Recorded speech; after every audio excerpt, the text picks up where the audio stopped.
আজকে একটা ভিডিও দেখলাম, জনম দুঃখিনী মা, গর্ভধারিণী মা, যাকে লাথি মেরে সন্তান তার ঘর থেকে বাইর করে দিছে।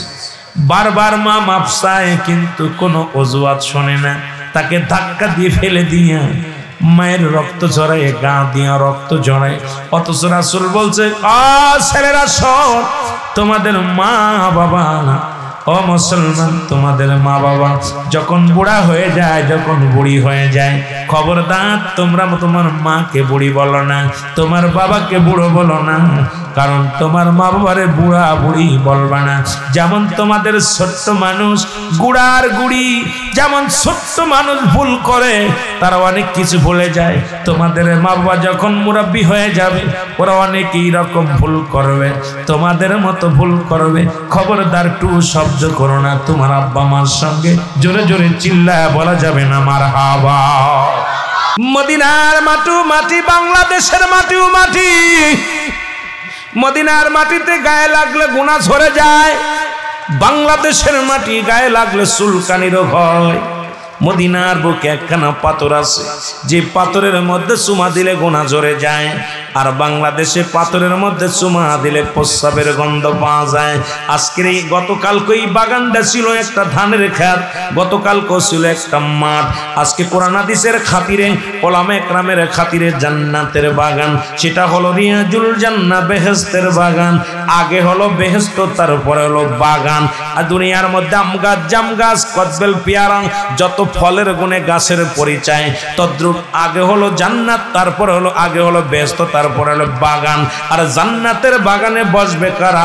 একমাত্র জান্নাতীরা, যাদের জন্য আল্লাহ রেখে দিয়েছে একটা নয়, দুটি না, 8টা জান্নাত। আল্লাহ বলেন উইদ্দাতুলিল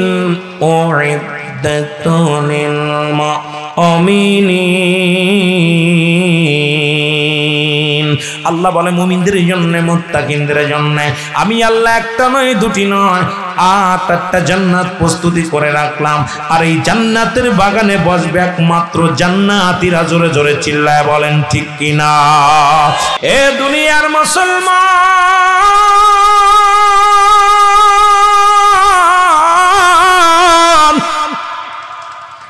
এই পৃথিবীর মধ্যে আসার একটা সিরিয়াল আছে, যার কোনো সিরিয়াল নাই। ঠিক কিনা? পৃথিবীর মধ্যে আসার একটা সিরিয়াল আছে, যার কোনো সিরিয়াল নাই গো। দেখা যায় দুনিয়ার মধ্যে বাবা জিন্দা, সন্তান নাই। সন্তানের লাশ বাবার কাঁধে, বাবা লাশ সন্তানের কাঁধে, ভাইয়ের লাশ ভাইয়ের কাঁধে, অনেক নাতির লাশ দাদার কাঁধে। এই পৃথিবীর মধ্যে লাশ ভাই দাদায় জানে, নাতির লাশটা কতবার। লাশ ভাই বাবাই জানে, সন্তানের লাশ কতবারই।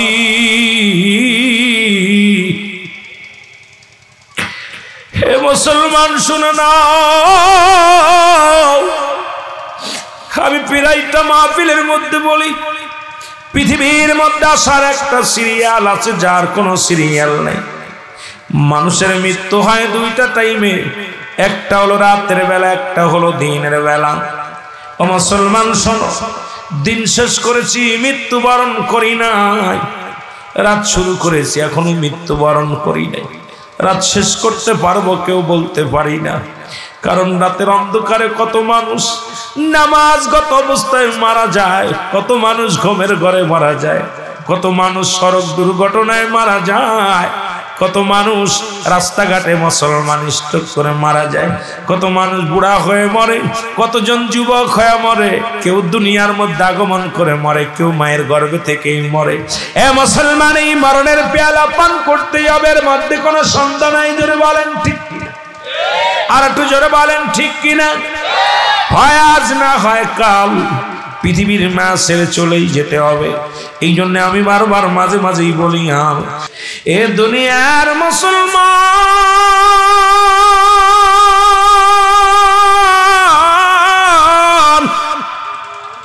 আমি বলতেছিলাম এ জীবন জীবন নয়, এমন একটা জীবন আসবে যে দেশে গেলে মানুষের বিচার হয়, যে দেশে গেলে মানুষের হিসাব হয়, যে দেশে গেলে মানুষ আর কোনোদিন ফিরে আসেন। সেই দেশের যাত্রী আমরা। জোরে বলেন ঠিক কিনা? এই জন্য আমি আপনাদেরকে আগেই বলি, একটা হলো ঈমান আর একটা হলো আমল। একটা হলো মুসলমান মানব জীবনের অমূল্য সম্পদের নাম হলো ঈমান। মানব জীবনের অমূল্য সম্পদের নাম ঈমান, ব্যক্তির জীবনের অমূল্য সম্পদের নাম রূহ। রূহবিহীন কোন বডির মূল্য নাই, আছে রূহবিহীন কোন বডির মূল্য নাই। দেখা যায় হাত আছে, পা আছে, দেখতে সুন্দর চেহারা, হ্যামস্যাম যুবক, কিন্তু রূহটা নাই। এই বডিটার কোনো মূল্য নাই। সকালবেলা ইমাম সাহেব মসজিদে বলবে অমুক ব্যক্তি রাত 10টার সময় ইন্তেকাল করে আসে, মরহুমের জানাজা সকাল 9টায় অনুষ্ঠিত হবে। সুতরাং মুসলমান শুনে নাও, দেখতে শুনতে অনেক বালা, কিন্তু রূহটা নাই, বডির কোনো মূল্য নাই এই দুনিয়ার মধ্যে। ও আমার বাবারা শোনো গো, কিন্তু একটা হাত নাই, পা নাই, কিচ্ছু নাই। সব কিছু না থাকা পরেও মুসলমান যখন আপনার ভিতরে রূহ থাকবে, এই বডিটারে কেউ বিদায় দিবে না, কেউ মরহুম বলবে না। হাসপাতালে নিবে, সেখান থেকে বাড়ি রাখবে 2-4 বছর যদি ঘরের মধ্যে পড়ে থাকে। দেখা যায় গোস্ত পচিয়া গেছে, তারপরও বিদায় করে না, কারণ এই রূহটা থাকার কারণে। এই জন্য বলতেছিলাম রে, ব্যক্তির জীবনের অমূল্য সম্পদের নাম রূহ। মানব জীবনের অমূল্য সম্পদের নাম হলো ঈমান। আল্লাহু আকবার। ঈমান, ঈমান এবং একটা আমল হলো একটা। ঈমান হলো একটা, আমল হলো একটা। আমল হলো নামাজ, রোজা, হজ, যাকাত, কুরবানি ইত্যাদি ইত্যাদি। আর ঈমান হলো নবী মুহাম্মদুর রাসূলুল্লাহ সাল্লাল্লাহু আলাইহি ওয়াসাল্লাম। জোরে জোরে চিল্লায়া বলা যাবে না মারহাবা। 3 যুবক অনেক চেষ্টা করলেন পাথরটাকে সরানোর জন্য। 3 যুবক ব্যর্থ হয়ে গেলেন, পাথরটা সরাইতে পারলেন না। প্রচন্ড ভারী পাথর, অনেক ভারী ওজন, এটাকে কিছুতেই ফেলাতে পারলেন না। 3 জন চিন্তিত হয়ে গেলেন, আর চিন্তা করে আমার আল্লাহ, এখানে আমরা মারা যাব। এই 3 জন যুবকের লাশ পর্যন্ত এলাকার মানুষ জানবে না। 3 জন যুবকের লাশ কেউ খুঁজে পাবে না। এই জায়গা না খেয়ে মরে যাব, আলো বাতাস নাই, কি অবস্থা এখান থেকে পার হওয়া যায়। হঠাৎ করে অন্তরের ভিতরে আমার মাওলার প্রেম ঢুকছে, হঠাৎ করে মাওলার প্রেম জাগছে। আল্লাহ আল্লাহ, আমরা 3 জন ব্যক্তি তো দুনিয়ার মধ্যে শুধু অন্যায় অপরাধ করি নাই, ভালো কর্ম করেছি রে আল্লাহ। ইয়া রাসূলাই, তুমি আমাদেরকে দয়া করো। আজকে তুমি ছাড়া কোনো সাহায্য করনেওয়ালা কেউ নাই। কোন দিন রে মুসলমান, কুল্লু মান আলাইহা ফান, সব কিছু যেদিন শেষ হয়ে যাবে, দুনিয়ার সব কিছু যেদিন চূর্ণ বিচ্ছিন্ন করে দিবে আমার আল্লাহ। আল্লাহ বলে, দুনিয়ার মানুষ শুই না লগো, এই জমিনের মধ্যে যত পানি আছে, যত মাটি আছে রে, আমার কথা না, আমার আল্লাহর কথা।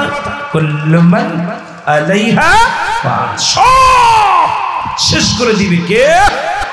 জোরে বলেন কে? আল্লাহ বলে, বান্দারে, এই জমিনের মধ্যে কিচ্ছু বলতে কিচ্ছু রাখবো না। এই জমিনের 3 ভাগ পানি, 1 ভাগ মাটি। এই মাটিগুলো আমি আল্লাহ পুড়ায়া তামা বানায়া দিব। এই জমিনের ভিতরে এত মস্তানি করো কার জন্য? ওই 3 যুবকের কথা বলতে যায়, একটু বলে যায়, আজকে সুযোগ পেয়েছে জান্নাতের বাগানের জিলাকার মধ্যে নবীর উপরে দুরুদ সালাম পাঠ করা হয়। যেখানে নবীর উপরে দুরুদ পড়া হয়, কিয়াম করা হয়, 1 বছরের জন্য আল্লাহ তাআলা ওই এলাকার সমস্ত গজব উঠায় নিয়ে যায়। জমিনের বালা জমিনে দাফন করে দেয়, হাওয়ার বালা হাওয়ার সঙ্গে মিশিয়ে দেয়। আজকে একটা সুযোগ পাইছি, রায় এই গোয়ার মধ্যে আয়, শান্তির মধ্যে আয়। এই জন্য কথাটা বলতে যায়, আল্লাহ যেদিন কিচ্ছু বলতে কিচ্ছু রাখবে না, এই জমিনের মাটিগুলো পুড়ায় তামা বানায়া দিবে। এই জমিনের মধ্যে যত পানি আছে রে, সমস্ত পানিগুলো আমার আল্লাহ পোড়ায়া ছাই বানায়া দিবে। যেদিন কিচ্ছু বলতে কিচ্ছু থাকবে না, সেদিন থাকবে শুধু আমার আল্লাহ। আল্লাহ কয় বান্দারে যেদিন কিচ্ছু থাকবে না সেদিন থাকবো শুধু আমি আল্লাহ, আর আমি থাকবো আমার নবীর ভালোবাসা নিয়ে। জোরে জোরে চিল্লায় বলা যাবে না মারহাবা। ওমা আরসালনাকা ইল্লা রাহমাতাল লিল আলামিন। আল্লাহ আমি হলাম রব্বুল আলামিন, নবী হল রাহমাতাল লিল আলামিন। সেদিন একমাত্র থাকবো আমি, আর আমি থাকবো আমার হাবিবের ভালোবাসা নিয়ে। জোরে জোরে চিল্লায় বলা যাবে না মারহাবা। তিন যুবক যখন অসহায় হয়ে গেলেন আল্লাহর দরবারে কান্দে, আল্লাহ এখান থেকে বাঁচার বড় পথ নাই, এখান থেকে বাইর হওয়ার কোনো জায়গা নাই। আল্লাহ আজকে তুমি একমাত্র আমাদের সহায়, একমাত্র তুমি আমাদের মালিক, তুমি আমাদের একমাত্র ভরসা। এই গত বছরে যখন করোনা রোগ আসলো রে, দেখেছিলাম সব মানুষ মসজিদগুলো আঁকড়ে ধরেছিল, চোখের পানি ছেড়ে কাঁদছিল। করোনা রোগ চলে গেছে, মসজিদে মুসল্লি কমে গেছে। জোরে জোরে চিল্লায় বলা যাবে না ঠিক কি না? হ্যাঁ মুসলমান, শুনে নাও, সবসময় তো আমার মাওলা বান্দারে পরীক্ষা করে রে, ছোট্ট ছোট্ট পরীক্ষা করে। এই পরীক্ষায় যে বান্দা পাস করে ওই বান্দাই তো সাকসেস আল্লাহর দরবারে। জোরে বলেন ঠিক কি? আমার আল্লাহর কাছে প্রিয় হয়ে যায়। বান্দা শোনো, ওই তিন যুবক ডাকতে বলে, আল্লাহ জীবনে তো কত অন্যায় করলাম, ভালো কর্ম করি না, তবে যেটুকু করেছি। হঠাৎ করে প্রথম যুবক দোয়া করে, আল্লাহ জীবনে একটা ভালো কর্ম করেছিলাম, আমি আমার মা বাবারে না খাওয়ায়া কোনোদিন খাই নাই। আল্লাহ আমার একটা গাভী ছিল, গাভী থেকে দুধ দহন করতাম, আর এই গাভীর দুধ যতক্ষণ পর্যন্ত আমার বাবা মারে না খাওয়াইতাম, আমার সন্তানের দিতাম না, আমার বিবিরে খাইতে দিতাম না, আমার মেয়েরে দিতাম না, আমি নিজে খাইতাম না। আল্লাহ একদিনে রাত্রের কথা মনে পড়ে গেল, আমার আব্বা মা দুজনই ঘুমায় গেল, গাভীর দুধ খাওয়াইতে পারলাম না মা বাবারে। ফজরের আজান হয়ে গেল রে আল্লাহ, তখন দেখি আমার সন্তানেরা কান্দে ক্ষুধার যন্ত্রণায়।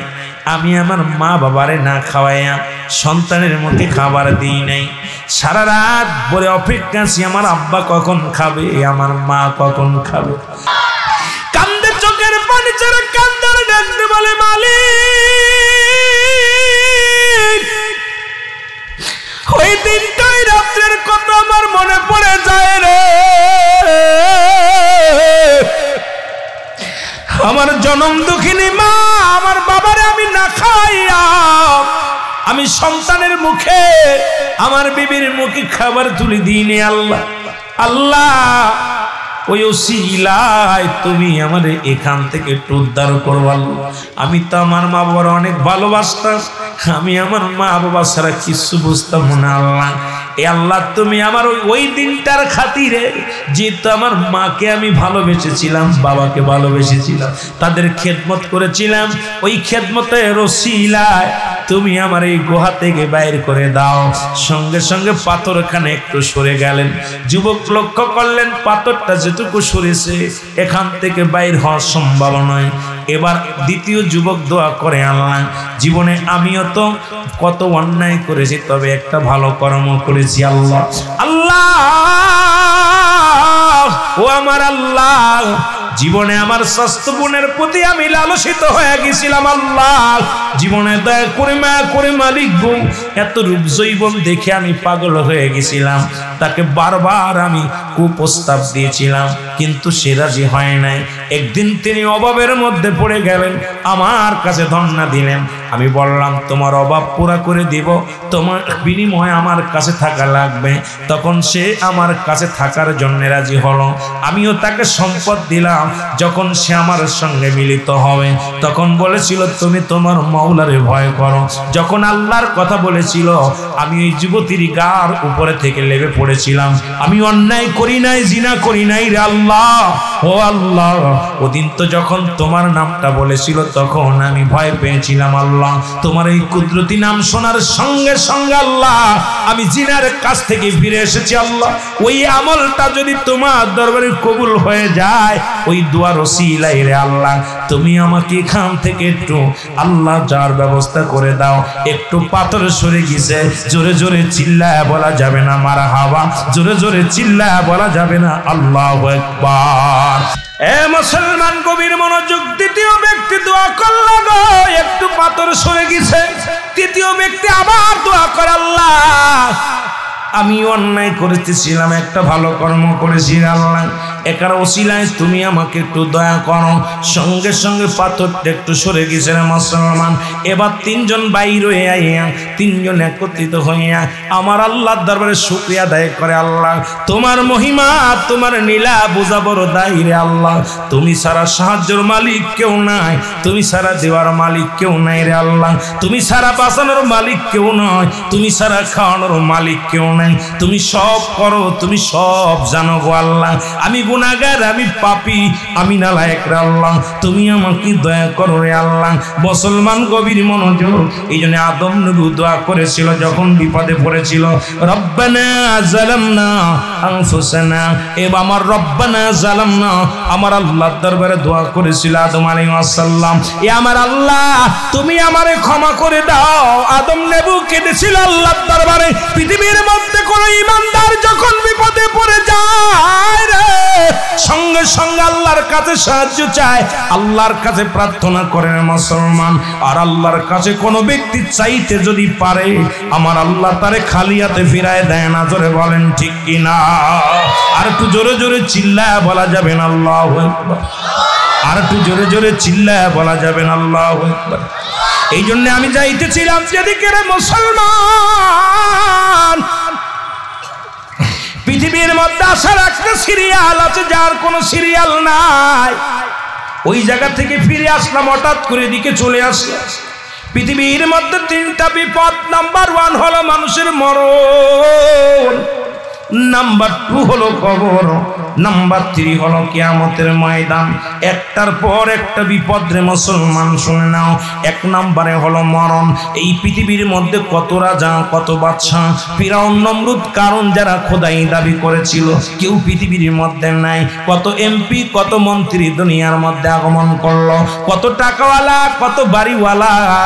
এরে মুসলমান শুনে নাও, একসময় আমাদের ইরশাদ মিয়া জাতীয় পার্টির প্রধান ছিলেন, উনিও দুনিয়া থেকে বিদায় নিয়ে গেছেন।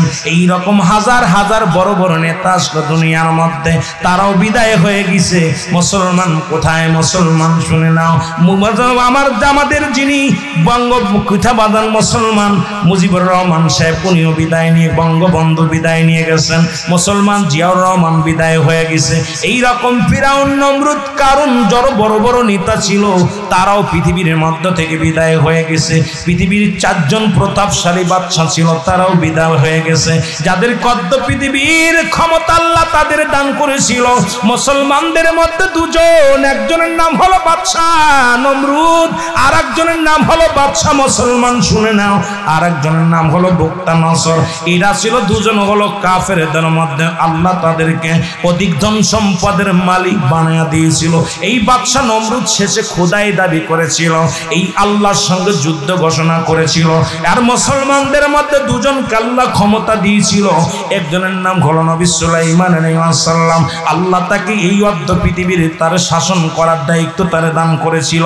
একটা সিংহাসন তারে দান করেছিল, যার মধ্যে তেল লাগতো না, ডিজেল লাগতো না, পেট্রোল লাগতো না, হাওয়া লাগতো না, ড্রাইভার লাগতো না, শুধু হুকুম দিত মুখ দিয়া, অল পৃথিবী ঘুরে বেড়াইতো। আর একজন ব্যক্তি মুসলমান ছিল, যার নাম হলো বাদশা জুলকারনাইন। আল্লাহ তাকে পৃথিবীর মধ্যে 1600 বছর হায়াত দান করলেন। ওরে মুসলমান শুনে নাও, এই পৃথিবীর মধ্যে 1600 বছর হায়াত হায়াত তার দান করেছিল গো। আল্লাহ তারে একটা মুজিজার ঘোড়া দান করেছিল। এই ঘোড়াটা একটা কদম পা ফেলাইলে 12,000 মাইল অতিক্রম করত।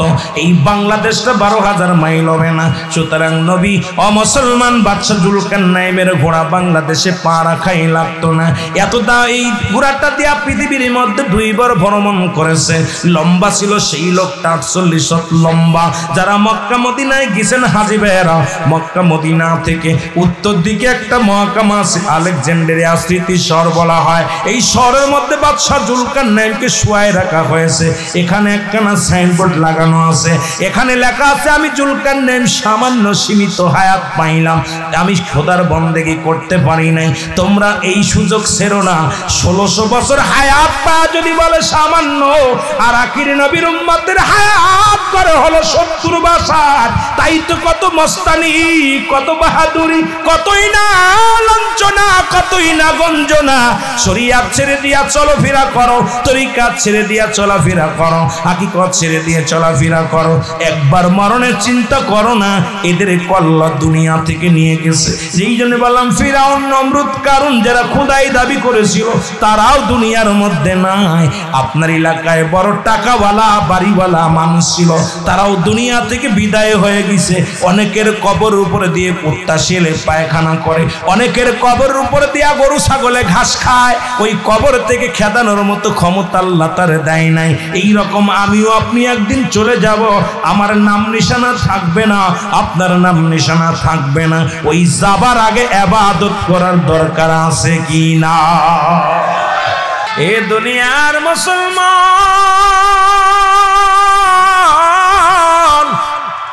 এর ঈমান যদি নবী হয়, রূহ যদি ব্যক্তির জীবনের সম্পদ হয়, এই দুইটা জিনিস একটু খেয়াল করবেন মুসলমান বাবারা, একটু দিলের কান্ডা লাগা শুনবেন। ঈমান যদি নবী হয়, দেখা যায় নবীর ভালোবাসা যাদের অন্তরে নাই তারা কেমন ঈমানদার, দাড়ি টুপি জুব্বা পাগড়ি সবই আছে, কিন্তু রাসূলের মহব্বত যাদের অন্তরে নাই। ঈমানবিহীন আমল যেমন, রূহবিহীন বডি তেমন। ওই রূহবিহীন বডি যেমন মুর্দা হয়ে যায়, মায়েত হয়ে যায়, নবীবিহীন সমস্ত আমল বরবাদ হয়ে যায়। নবীর ইশকের মহব্বত যার অন্তরে নাই, তার ঈমান বলতে কিচ্ছু নাই।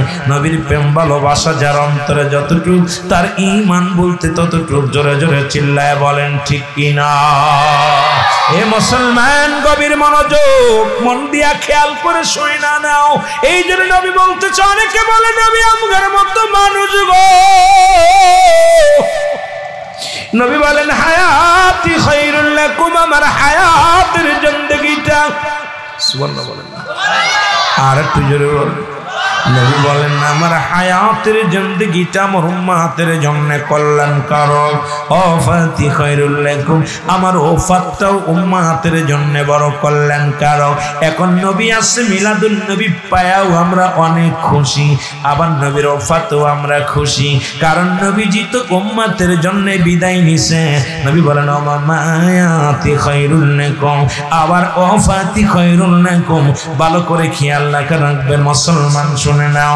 আল্লাহর নবী ডাকতে বলে উম্মতিরা গো,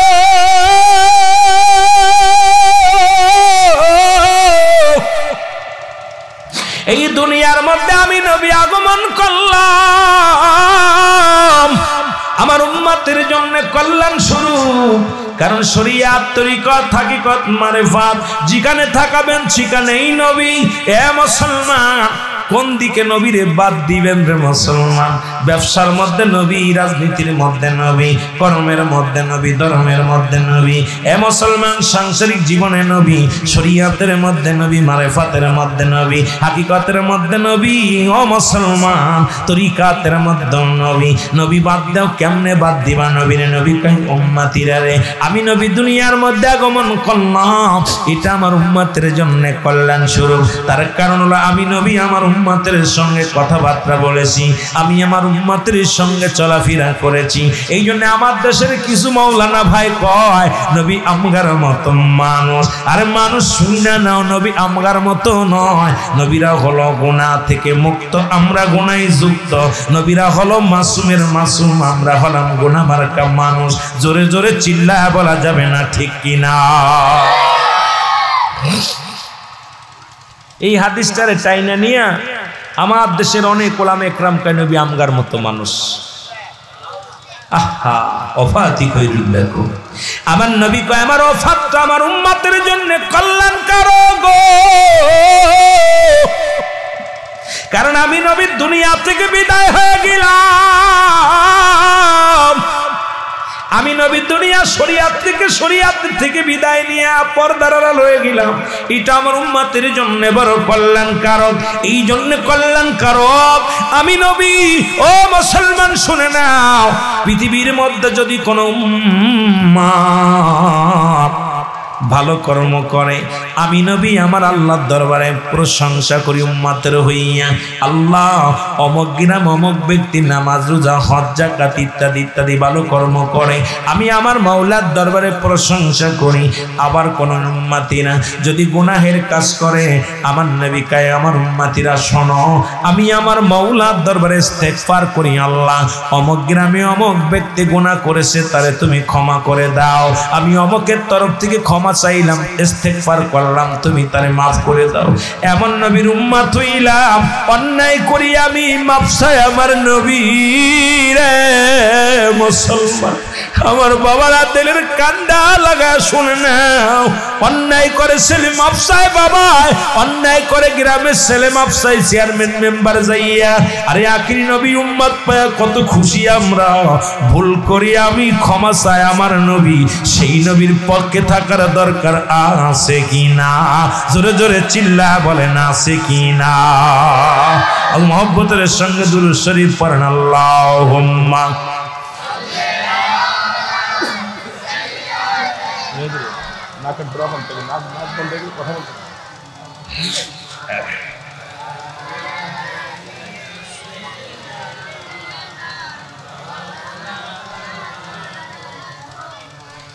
আহা, কষ্ট হচ্ছে আপনাদের? কোন নবীর উম্মত দুনিয়া থেকে বিদায় নিছে শুধু আমার আপনার কারণে। যদি নবী চাইতো চিরদিন থাকতে পারতো না, শুধু পাপী উম্মতের জন্য, যে আমি নবী আমার উম্মতের কাণ্ডে। সেই নবীর বিপক্ষে যারা কথা বলে তখনই কলিজার মধ্যে যে লাগে। ও ভাই, কোথায় হাত লাগাও, কোথায় কাল লাগে, কাল লাগে উপমা দাও। নবীর সঙ্গে কোনো তুলনা হয় না, জোরে বলেন ঠিক কিনা? কষ্ট লাগে মাঝে মাঝে। আপনাদের এলাকার নবীর প্রেমের ওয়াজ করা লাগে না, যেহেতু আপনার নবীর প্রেম আপনাদের ভিতরে আসছে। নবীর ইশকে যদি না জ্বলতো এখানে এইভাবে বসতেন না। সব বাদ দিয়ে ধুলা বালির মধ্যে, খেড়ের মধ্যে, খড় এর মধ্যে বইয়া গেছেন। কত আরামের বিছনা ফেলায় থুইয়া দামি কাপড় পরে বসে গেছেন। আমার নবীকে ভালোবাসেন, আল্লাহকে গোলামি করেন, আল্লাহর ভালোবাসেন। মদিনাওয়ালার প্রেম আপনাদের ভিতরে আমৃত্যু যদি থাকতো, যারা এই দামি কাপড় বসে ময়লার ভিতরে বসতো না, তারা এসির মধ্যে বয়ে আছে, ভালো গদির মধ্যে বয়ে আছে। আর এই পাগলগুলো যে জান্নাতের বাগান আঁকড়ে ধরেছে। আহা, আল্লাহ তুমি কবুল করে, জোরে বলো না আমিন, আরো জোরে বলো না আমিন। একটু মহব্বতের সঙ্গে দুরূদ শরীফ আল্লাহুম্মা সাল্লি আলা নবিয়িনা শাফিয়ানা মাওলানা মুহাম্মাদ। আল্লাহুম্মা সাল্লি আলা নবিয়িনা শাফিয়ানা মাওলানা। আদম যখন মাটি পানি মোর নবীজি খোদা রাসূল। আদম যখন মাটি পানি মোর নবীজি খোদা রাসূল। তার উপরে পড়েন দুরুদ, তার উপরে পড়েন দুরুদ। আল্লাহ ফেরেশতা কুল আল্লাহুম্মা সাল্লি আলা নবিয়িনা শাফিয়ানা। আকাশ কান্দে, বাতাস কান্দে, কান্দে বিবি ফাতিমা। জমিন আসমান কান্দে, জমিন আসমান কান্দে, কান্দে সোনার মদিনা। আল্লাহুম্মা এর নবিয়না শাফিয়ানা। এ দুনিয়ার মুসলমান,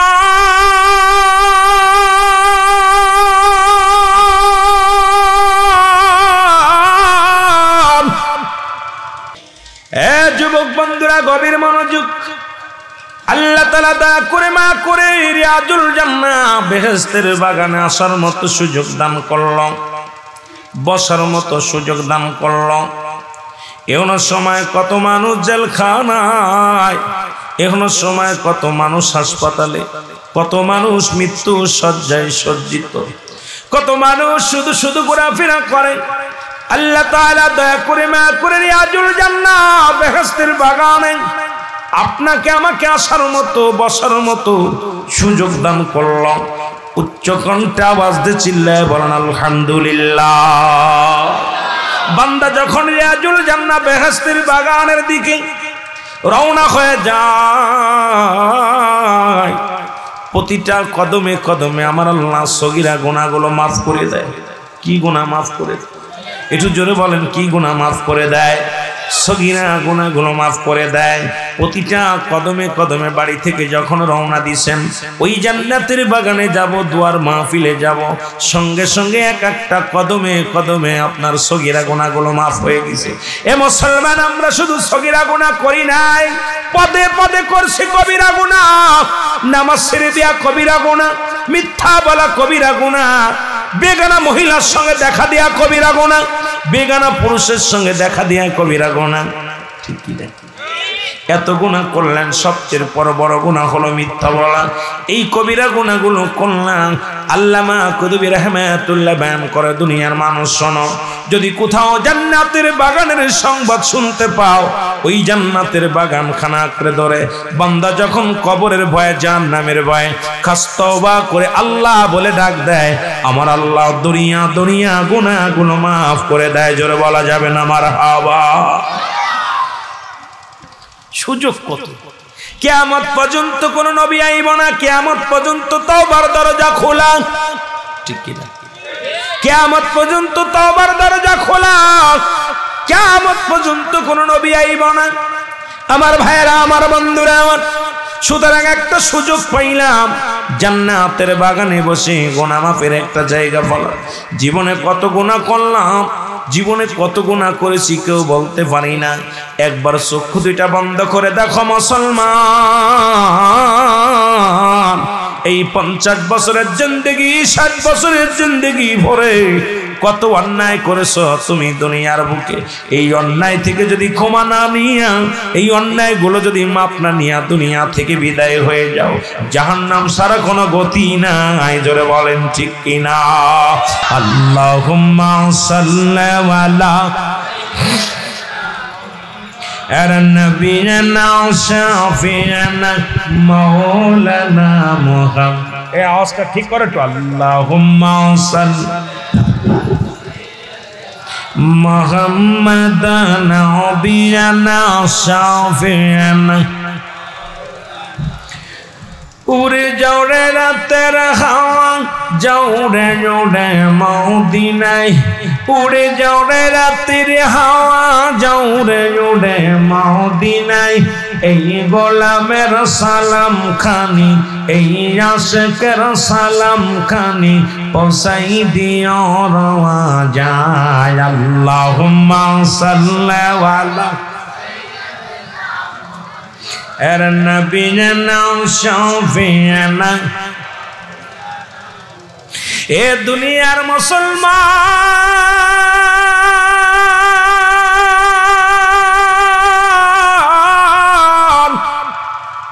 আমি যে কথাগুলো বলতেছিলাম দিলের কান্ডা লাগা শোনো গো।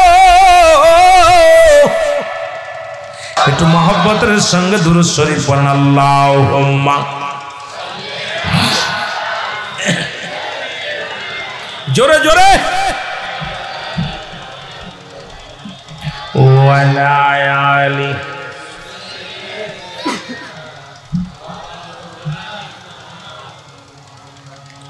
আল্লাহুম্মা সাল্লি আইসা গোসল করছে ঠান্ডা এমন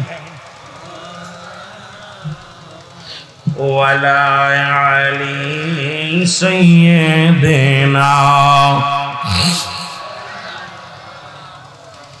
এমন হাবিব আমার মুক্তির কারণে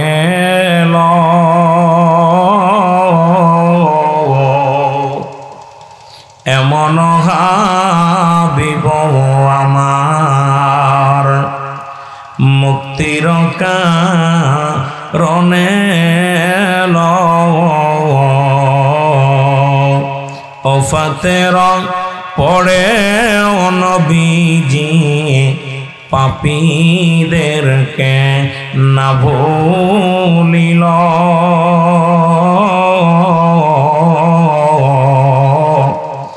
এমন হাবিব আমার মুক্তির কারণে আল্লাহুম্মা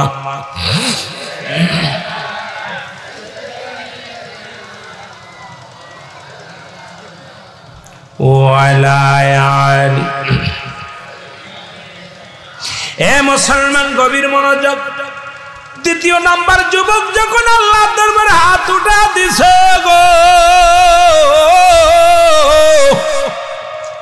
আমার বাবারা শুনে নাও আবার আমাদের দেশে ফতোয়া হলো হাত উঠায় দোয়া করা জায়েজ নয় তবে বাতিলদের একটা কিতাবের নাম ফতোয়ায়ে দেওবান এ মুসলমান প্রথম খণ্ডের মধ্যে 33 নম্বর পৃষ্ঠা মুফতি শফিক আহমেদের লেখা এই কিতাবটা যেটা পড়ানো হয় কওমি মাদ্রাসায় কওমি অঙ্গনে এই কিতাবের মধ্যে লেখছে মুসলমান 5 ওয়াক্ত সালাত আদায় করে জিয়ারত করে সর্বহালাতে আল্লাহর দরবারে দুটি হাত উঠায় দোয়া করা হলো মুস্তাহাব আমল এটা বসে মুসলমান গুনার কথা লেখে নাই তবে এই আমলটা আমাদের দেশে অনেক মৌলবি ফতোয়া দেয় দোয়া করা হাত উঠানো জায়েজ নয় তবে এরা আসলে চেনে না শরীয়তের কিবলা হলো কাবা দুজানের কিবলা করে রাহমাতুল লিল আলামিন মোনাজাতের কিবলা হলো আরশে আজিম ও মুসলমান শুনে নাও আজকে এটা না চিনার কারণে হাত উঠানো বন্ধ হয়ে গেছে অথচ দেওবান মাদ্রাসার মুহাদ্দিস দেওবান মাদ্রাসার ফকি আল্লামা মুফতি মুসলমান শুনে নাও শফিক আহমেদ তার ফতোয়ায়ে দেওবন্দের মধ্যে লিখলো অতি উত্তম হলো দুটি হাত উঠে আল্লাহর দরবারে কাকতি মিনতি করে দোয়া করা মুসলমান জোরে জোরে চিল্লায় বলেন মুস্তাহাব আমল জোরে জোরে চিল্লায় বলো মারহাবা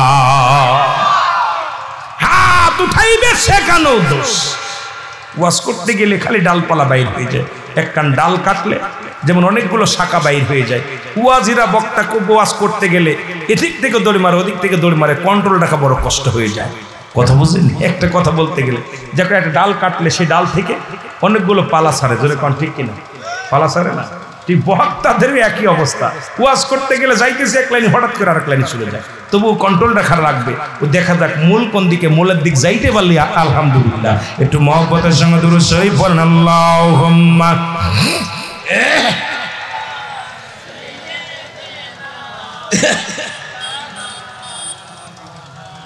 ওয়ালা আল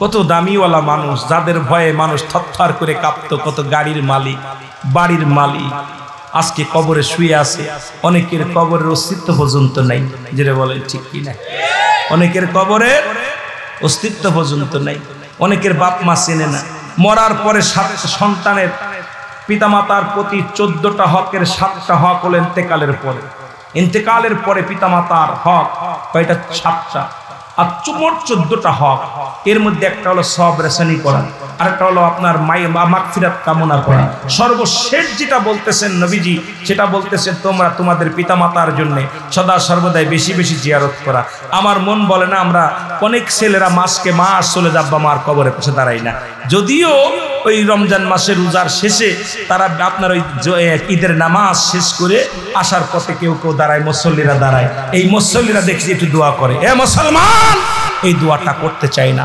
আহা, তিনটা জিনিস কাজে লাগবে। নাম্বার 1 নেক আমল। কি আমল করে যাইতেছি আমরা দুনিয়া থেকে? নাম্বার 2 সদকায়ে জারিয়া, কি দান সদকা করতেছে আল্লাহ জানে। নাম্বার 3 নেককার সন্তান। এমন ছেলে রাখছি গাঁজাখোর, মদখোর, নারীখোর, এমন সন্তান ঘুষখোর, ব্যভিচারকারী, এই সন্তান আমার জন্য কি দেবে? এই জন্য নিজের কামাইটা নিজে করে যাও বাবা, নিজের কামাইটা নিজে করে যাও, কাজে লাগবে। জোরে বলেন ঠিক কিনা? একটু মুহাব্বতে দুরূদ শরীফ পড়েন। আল্লাহুম্মা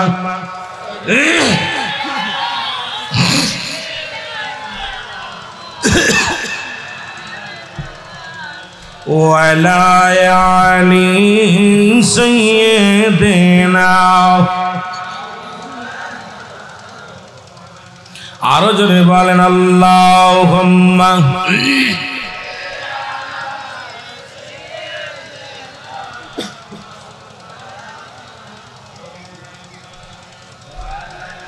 ওয়ালা আলি সাইয়্যিদিনা। এ মুসলমান গভীর মনোযোগ। আল্লামা মুফতি আমজাদ আলী সাহেব একটা কিতাব লেখেন, কিতাবের নাম বাহারে শরিয়াত। এই কিতাবের মধ্যে উনি লিখতে যা বললেন, দুনিয়ার মানুষ শোনো, সব চাইতে সহজ মৃত্যু যেটা হয়, মৃত্যুটা হলো আটা সেনে খামির করা হয়। এই খামিরের মধ্যে একটা চুল যদি পড়ে, এই চুলটা যদি অনাসে টান দিয়ে নিলে আটাই টের পায় না, আর ভিতর থেকে টান দিয়ে বাইর করলে টের পাওয়া যায়। অনাসে যেমনি বাইর হয়ে যায়, মুমিনের মৃত্যু কিন্তু এরকম হয়। আর এই মৃত্যুটা কেমন হয়? 70টা তাজা উটের গায়ের চামড়া জবাই না করিয়া উল্টো দিকে টান দেয়া লবণের মরিচ লাগায় দিলে যতটুক যন্ত্রণা হয়,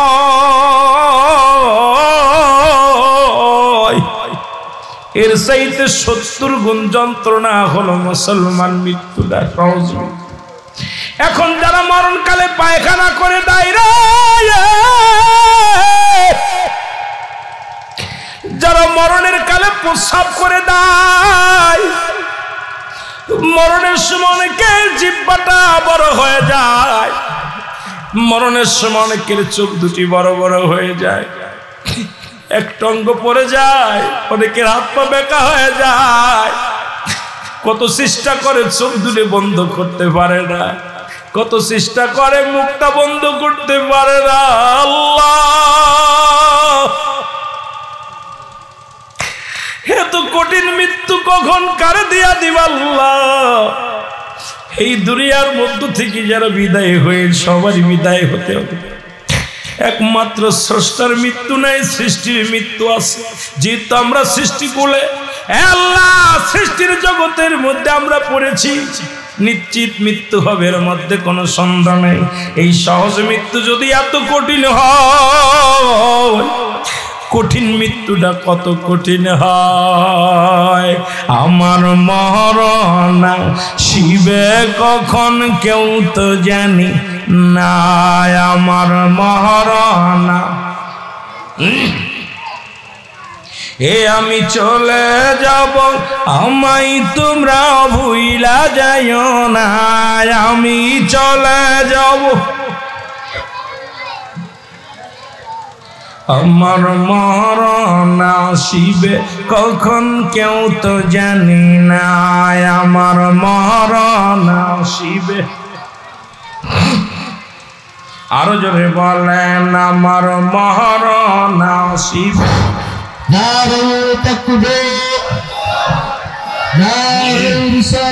আস্তে আস্তে আস্তে ভাই। প্রধান ওয়াইজুর রহমান, প্রধান ওয়াইজুর রহমান, প্রধান ওয়াইজ আপনাকে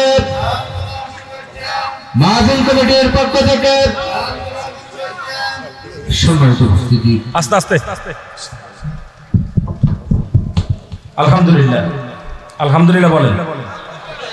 বিশেষ করে আমরা ওয়াজ করলে কি লাভ, শুনলে কি লাভ, লাভ হবে তার আমলে, আমলেও লাভ হবে না নবীর প্রেম না থাকিলে। সব কথার এক কথা হলো, আমাদেরকে আমল করতে হবে। মরণ আমাকে আসবেই, আজ হোক কাল হোক, আমাদের মৃত্যুর পেয়ালা পান করতে হবে। এইটা অস্বীকার করার মতো কার কোনো ব্যক্তি অস্বীকার করার মতো ক্ষমতা, কারণ আপনাদের কাছে করজোরে দাবি করব, যে গোষ্ঠীর মানুষ হন, যে মোল্লা গোষ্ঠীর হন, সৈয়দ গোষ্ঠী হন, পীর সাহেব হন আর মৌলবী হন, মরণ কাউকে ছাড়বে না। আর মরণ যেহেতু ছাড়বে না, কবরও দিতে হবে, আপনাকে মাটি দিবে, হাসরের ময়দানে দাঁড়াইতে হবে। সুতরাং পৃথিবীর মধ্যে সমস্ত ইবাদত বন্দেগী কবুল হওয়ার পূর্ব শর্ত হলো হালাল খাদ্য। আজ থেকে নিয়ত করবেন আমি হালাল খাদ্য খাবো, 5 ওয়াক্ত সালাত আদায় করবেন, 5 ওয়াক্ত নামাজ আদায় করবেন, হারাম খাবেন না। এই সৃষ্টির মধ্যে নবীজি আসছেন, সুতরাং আমার নবীর বংশ পরিচয় ছিল, নবীজির পিতামাতা ছিল, আমার নবীর মিলাদ আছে, আল্লাহর মিলাদ নাই। এক কথায় দলিল পাইছেন, এত ওয়াজ দরকার নেই। একটা দলিল, সেটা হলো যখনই মিলাদুন নবীর কথা বলবে, যেটা মানি না, বলবেন মানবেন না, ঠিক আছে, আপনি আমার নবী যে জন্মগ্রহণ করেছে, পৃথিবীর মধ্যে আগমন করেছে, এটাকে অস্বীকার করতে পারেন? তখন বলে না, কত সালে 570 খ্রিস্টাব্দে শরিয়াতে আসছে, তো 570 খ্রিস্টাব্দে ওনার আব্বা ছিল কে, মা ছিল কে, বংশ ছিল কে। এখন পরিচয় যখন দিতে যাবে, এখন যদি কয়, যদি তারিখটা ভালো করে বলতে পারে যে 570 খ্রিস্টাব্দে নবীজি আসছে দুনিয়ায়, তাই আমি 570 খ্রিস্টাব্দে নবীজি আসে, নবী কার কাছে উড়িয়ে আসছে? বাতাসে আসছে? কথা কয় না কেন? আল্লাহ এক জায়গায় ফেলে দিয়া গেছে না, এই শরিয়াতে আল্লাহ পাক একটা দুনিয়ার মধ্যে মা বাবার পরিচয়ের মাধ্যমে নবীজিকে পাঠাইছে। সুতরাং নবীর মিলাদ আছে আর আল্লাহর মিলাদ নাই। জোরে বলেন ঠিক কিনা? এত ওয়াজ করার প্রয়োজন নাই। মিলাদুন নবী সাল্লাল্লাহু আলাইহি ওয়াসাল্লাম। এখন এই জন্য বলতেছিলাম, এই ঈদ মানে আনন্দ, ঈদ মানে কি? আনন্দ। এই জন্য ঈদ লাগাইছে। ঈদ হলো, দেখেন আপনি, ঈদ মানে যেটা খুশি বলা হয়, আনন্দ বলা হয়। এখন আপনাদের কাছে বলতে চাই, লেখাপড়া করে একটা চাকরি পাইছেন, খুশি না বেজার? সত্যি তো? ভালো একটা জামা কিনছেন, খুশি না বেজার? ভালো একটা বাড়ি করছেন, খুশি না বেজার? ভালো একটা গাড়ি কিনছেন, খুশি না বেজার? 2 শতক জমি কিনছেন, খুশি না বেজার? ভালো একটা বউ পাইছেন, খুশি না বেজার? কথা হয় না, এটাও খুশি। ভালো একটা বউ পাইছেন, খুশি না? তা আমার নবী দুনিয়ার মধ্যে আগমন করেছে, বাতিলদের কেন জ্বলে? জোরে বলেন ঠিক কিনা? নবী দুনিয়ার মধ্যে আগমন করেছে, আমরা খুশি না বেজার? এখন আমরা নবীজি আসছে, এই যে খুশি হয়ে মিলাদ ঈদ বলেছি, ঈদে আমরা জুলুস করি। আপনাদের ঈদে কি যেন জেলাটার নাম? ফেনী। ফেনী জেলা, ফেনী জেলার মানুষ র্যালি করে, চট্টগ্রামের মানুষ র্যালি করে, নবীজির আগমনে আনন্দ করে। এইটা দেখে কিছু বাতিলেরা কষ্ট পায়, তাহলে বোঝা গেল ওদের জন্মের ভিতরে কিছু ত্রুটি আছে। আল্লাহ কমিনা নাস, মানুষের মধ্যে মায়া করুন। তারা বলবে আমার নেই মানানছে বিল্লাহি, আল্লাহর প্রতি বিল আখির আখিরাতের বিশ্বাস স্থাপন করেছে। ওমা হুম বিমুমিনিন, হাবিব ওরা বলবে আমরা মুমিন, ওরা মুত্তাকিন না, ওদের জন্য রয়েছে উইদ্দাত লিল কাফিরিন, ওই কাফের বেঈমান মুনাফিকদের জন্য প্রস্তুতি করে রাখছে 7টা জাহান্নাম। কথা বোঝেন নি? আমার কথা বোঝেন? বেঈমান তৎকালীন জামানায় ছিল, এখনো আছে, মুনাফিকের অভাব। কথা বলেন আছে? আমার ভাইয়েরা, বন্ধুরা আমার, এখন ওরা 2টা মিলাদ মানে, একটা হলো ঈদুল ফিতর, একটা হলো ঈদুল আজহা। এই 2টার মানার পিছনে আমি গবেষণা করে দেখছি। আমার গবেষণায় যেটা পেয়েছি, ঈদে মিলাদুন নবী মানে না, ঈদুল ফিতর মানে। ঈদুল ফিতরে পাওয়া যায় যাকাত, ফিতরা। কি পাওয়া যায়?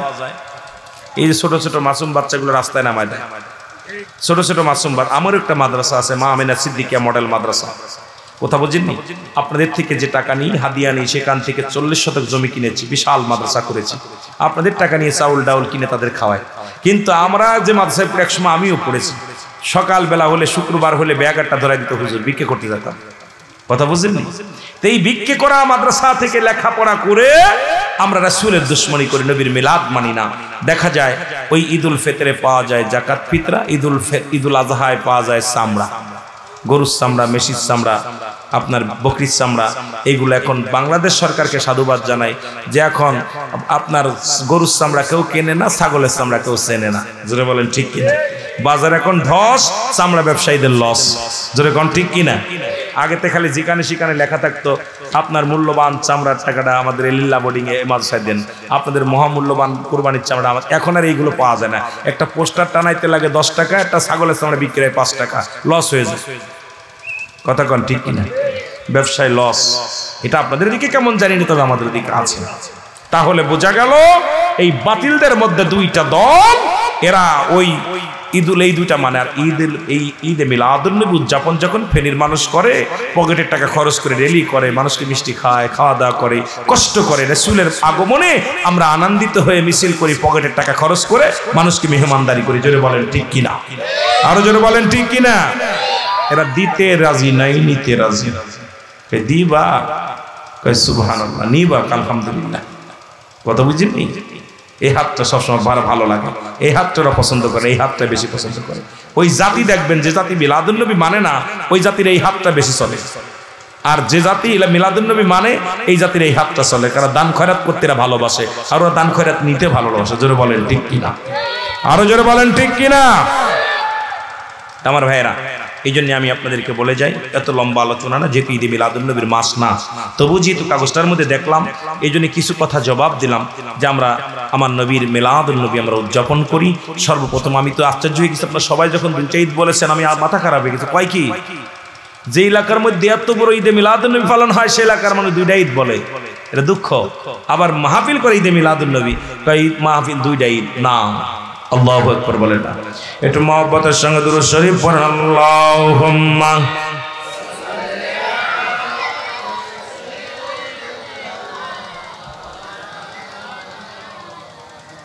ওয়া লা আলি